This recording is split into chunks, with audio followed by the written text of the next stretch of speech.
लोक त्या हार्वेस्टर संदर्भात ग्रँड हॉटेलला हॉटेल ते विश्वदीप ग्रँड काय त्या हॉटेलला आले, तिथं कालवा झालं, त्या लोकांना मारून लावलं.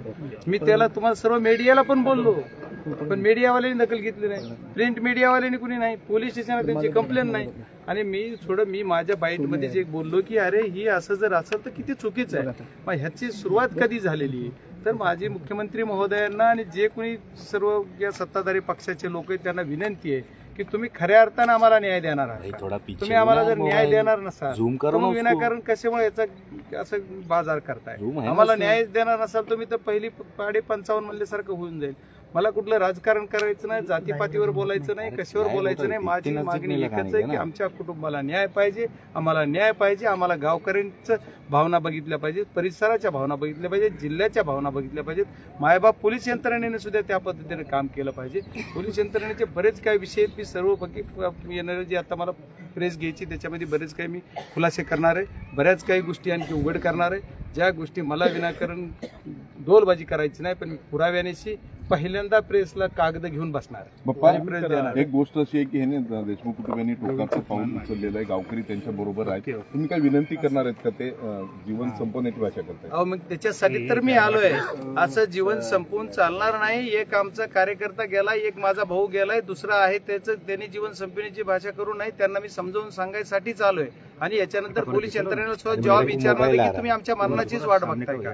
त्यांना एवढं भयभीत वाटतंय तर आपण राहून काय करायचं. ही जर उद्या काही झालं, ही जर बाहेर आलं तर आपल्याला मारतील, अशा पद्धतीचे धमक्या दिल्या. अहो या जॉबामध्ये सुद्धा पोलीस यंत्रणेला या संतोष देशमुखांचे जी भाऊ आहेत धनंजय देशमुख आणि आमच्या ताई साहेब यांनी दोघांनी सुद्धा जॉबात दिलंय की याच्यामुळे धोका आहे असं संतोषनी सांगितलं. तरी मग त्या माणसाला 302 मध्ये घ्यायला एवढा वेळ का लागतोय? कुणाचा पोलीस यंत्रणेला फोन सापडत नाही. खरंच सापडत नाही का? खरंच गुन्हेगार बोलत नाही का? पोलिसांना कसं बोलतं करायचं हे माहित नाही, पोलिसाला ते कळत नाही. पोलीस कुणाला वाचवतायत आणि कुणाच्या प्रेशरनं वाचवतायत. एसआयटी नेमली, एसआयटीचं काय काम आहे? एसआयटीनं काय काम केलंय?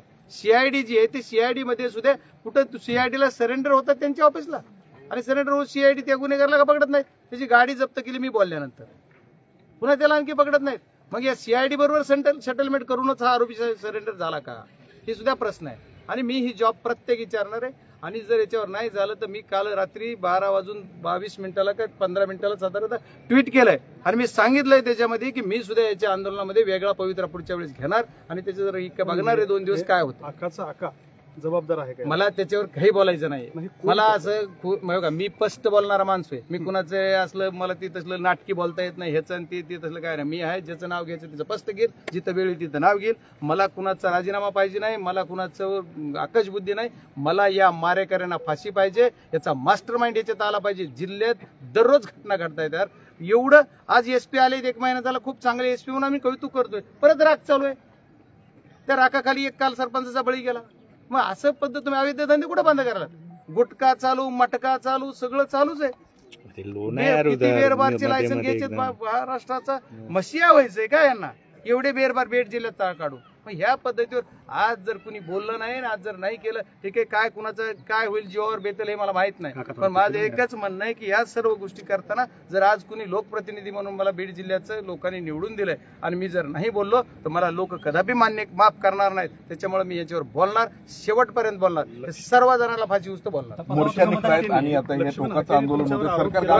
आम्ही तुमच्या सर्व प्रश्नाचं उत्तर मी आता दिलेलं आहे की मोर्चे निघतात, हे मोर्चे आम्ही काढतोय. सर्व जनतेमध्ये उद्रेक आहे. तरी जर सरकार मायबापला कळत नाही की असं का होतंय, या पोलीस यंत्रणेला का वाटतं? मग आमचा जीव आणखी दुसरा घ्यायची वाट बघतायत का? नेमकं कशामुळे होतं? या यंत्रणेवर मी पहिल्यांदा आज बोलतोय आणि मी प्रेसमध्ये बोलणार आहे सर्व गोष्टी की मला या सर्व यंत्रणेवरच आता संशय पैदा होतोय किंवा संशय निर्माण होतोय. या सर्व गोष्टी करताना यंत्रणाच का? कारण जे आरोपी खंडणीमधला सरेंडर व्हायच्या अगोदर लाईन लागली, काहीतरी 29 काही 40 काही लोक तपासले. ह्यांना काहीतरी यांच्या अकाउंटवर हे पैसे दिलेत. ही लोक कोण आहेत? पोलीस देश. त्या लोकांना यांनी पैसे पाठवले 40-50 पर्यंत. ही यांचं नातं काय? ही कोण आहेत? समाजाला कळू द्या. समाजाला बी कळलं पाहिजे की यांचे काय संबंध आहे आणि यांनी कुणाला काय काय केलं. मीडियाने सुद्धा जागरूकतेने तुम्ही एवढं काम करताय, सर्वजण तुमचं कौतुक आहे की तुम्ही गेली 36-37 दिवस झाले की तुम्ही रात्रंदिवस हे काम करताय. तुमचा सर्वांना पण सलोट आहे. पोलीस यंत्रणा सुद्धा जे काही चांगलं काम करते ते अधिकारी चांगलेच आहेत, पण एसआयटीतले अधिकारी यांच्याच मित्र आहेत, त्यांना बदललं जात नाही. मग अशा गोष्टी कशा करणार?